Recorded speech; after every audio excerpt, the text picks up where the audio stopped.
नमस्ते. आजच्या मीटिंगमध्ये आपले स्वागत आहे. आशा आहे मागच्या आठवड्याचा आयडिया व्हिडिओ आवडला असेल. मागील आठवड्यात आपण आपल्या पाल्यासोबत गप्पा गोष्टी करून प्राणी व पक्ष्यांची ओळख करून घेतली आहे.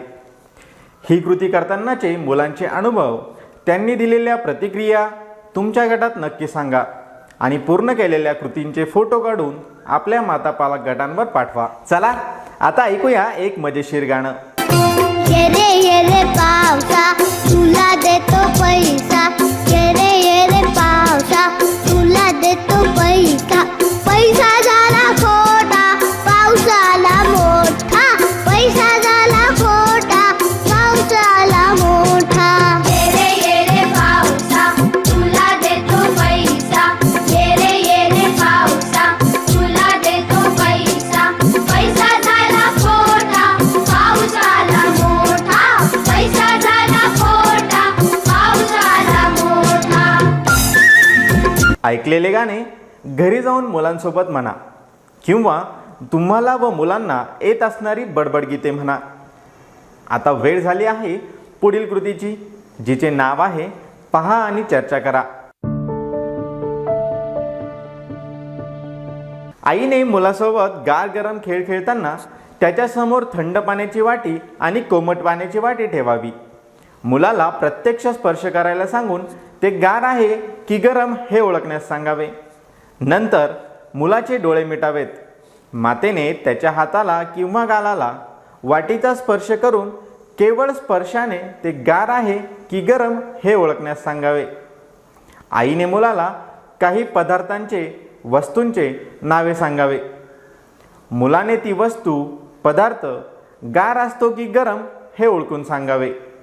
हे कसं वाटतं तुला? आता डोळे बंद कर. हे कसं वाटतं? ओके. आता तू कोणते कोणते गरम पदार्थ खाती?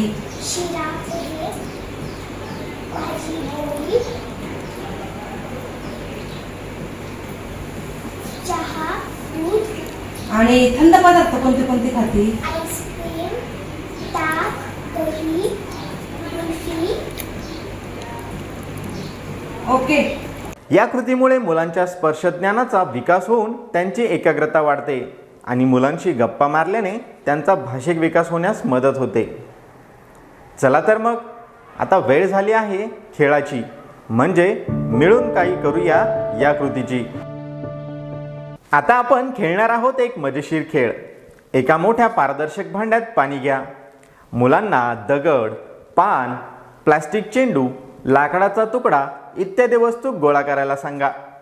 प्रत्येक वस्तू पाण्यात टाकण्यापूर्वी मुलांना विचारा, ही वस्तू तरंगेल की बुडेल? आता वस्तू एक एक करून मुलाला पाण्यात टाकायला सांगा. मुलाला काय झालं हे विचारा. हलक्या वस्तू बहुतेक वेळा तरंगतात, जड वस्तू बहुतेक वेळा बुडतात हे समजून सांगा. मुलांना निरीक्षण करून बोलण्यास प्रोत्साहन द्या. या खेळातून मुलांना विज्ञानाची तरंगणे बुडणे ही संकल्पना समजते. हे काय आहे? गोटा, गोटा. हे काय आहे? पोळ, बाल. हे काय आहे? Cup, cup. हे काय आहे?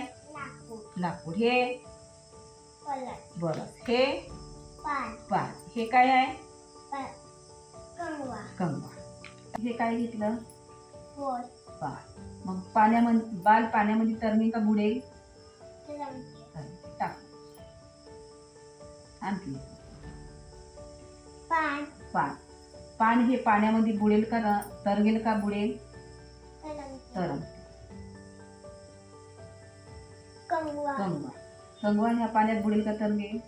तरंगते, तरंगते. हे नाही. गोटा, गोटा. गोटा ह्या पाण्यामध्ये बुडेल का तरंगेल? उलटी, बुडते. लाकूड, लाकूड. लाकूड ह्या तरंगेल का पाण्यामध्ये बुडेल? तरंगते, तरंगते.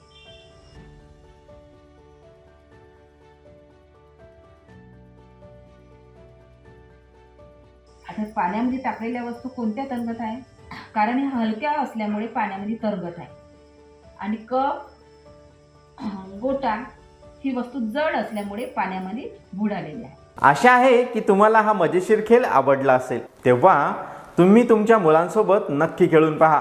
यामुळे मुलांचे निरीक्षण, विचार आणि भाषिक कौशल्य वाढते. आता पुढील कृतीकडे जाऊया, जिचे नाव आहे घरी जाऊन मुलांसोबत कृती करू. शब्दांच्या भेंड्या हा खेळ खेळण्यासाठी सुरुवातीला खेळाचा नियम सांगावा की पहिल्या शब्दाच्या शेवटच्या अक्षरावरून पुढचा शब्द सांगायचा आहे. उदाहरणार्थ, जर पहिला शब्द बदक असेल तर या शब्दाचा शेवट क अक्षराने होतो. म्हणून पुढच्या व्यक्तीने क वरून सुरू होणारा क भाव शब्द सांगावा. आता कप शब्दाचा शेवट प अक्षराने झाला आहे, म्हणून त्यापुढील शब्द प वरून सुरू होणारा पेढा असा शब्द येईल. अशा प्रकारे प्रत्येक शब्दाच्या शेवटच्या अक्षराची साखळी जोडत हा खेळ पुढे चालू ठेवावा. यामुळे मुलांच्या शब्दसंग्रहात भर पडते आणि त्यांची एकाग्रताही वाढते. चला तर मग कृतीपत्रिका मुलांकडून कशी सोडून घ्यायची यावर चर्चा करूया.